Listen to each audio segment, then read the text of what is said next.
It's Christmas Eve. We are now in the fourth week of Advent, having just celebrated the fourth Sunday of Advent a few days ago. The day is nearly here. What a wonderful time for us to all celebrate the birth of the world's saviour.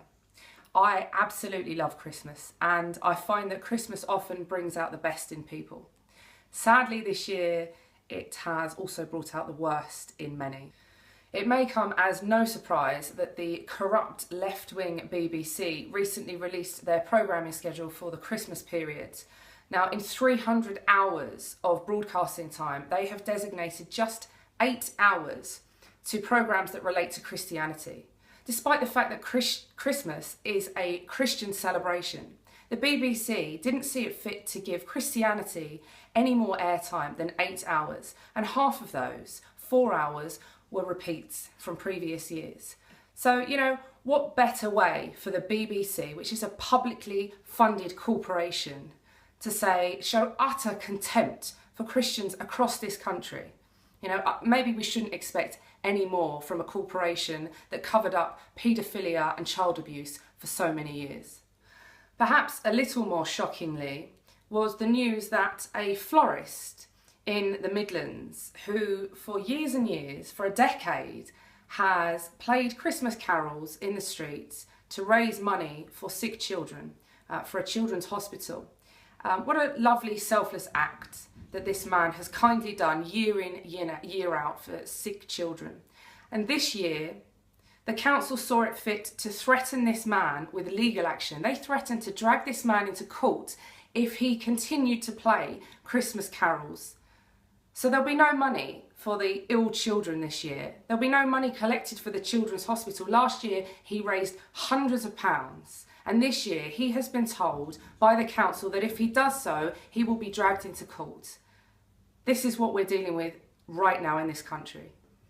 As if that's not bad enough, during this period of Advent, the Commission on Religion and Belief in British Public Life have published a report which states that Britain is no longer a Christian country.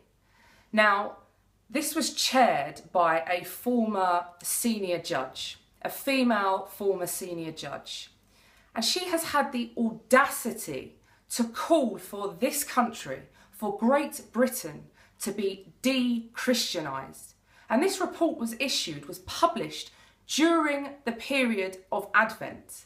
Now, just to put this into perspective, this would be like Saudi officials calling for Saudi Arabia to be de-Islamised during the period of Ramadan. It just wouldn't happen, and I wouldn't expect it to. But the fact is that the people in positions of power in this country are against Christianity. They are against everything Christianity stands for the morals, for the way of life, for the community cohesion that comes with belonging to part of a church. They would rather see this country be Islamified or have no faith whatsoever. When was the last time we heard our Prime Minister mention God?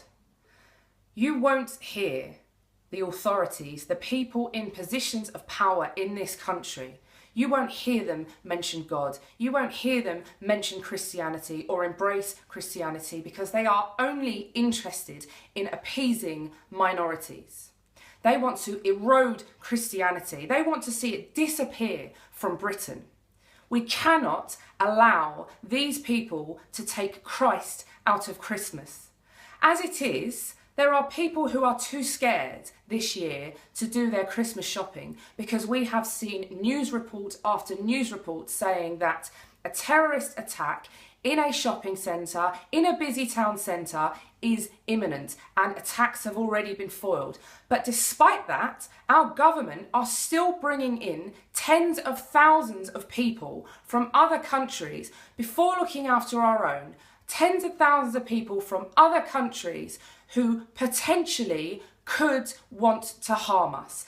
Despite the fact that they've also let over 300 known jihadists who have been out to Syria, who have trained with ISIS, They have allowed them back onto our streets. And because of that fact, we have people, Britons, who are too worried to go and shop for their children this Christmas. What is this country coming to? I have many Jewish friends who will be watching this message and they won't be offended. I have many Sikh friends who will be watching this message and they won't be offended. I have many atheist friends who will be watching this message and they won't be offended, because they are proud to live in a Christian country where they are free to practice their religion without enforcing or inflicting it on others, but they are proud to live in a free Christian country. And the point is that tolerance of the intolerant is cowardice. Anyone who is offended by this message should not be tolerated. They do not deserve to be here. So I'm going to finish off today by wishing you all a very Merry Christmas.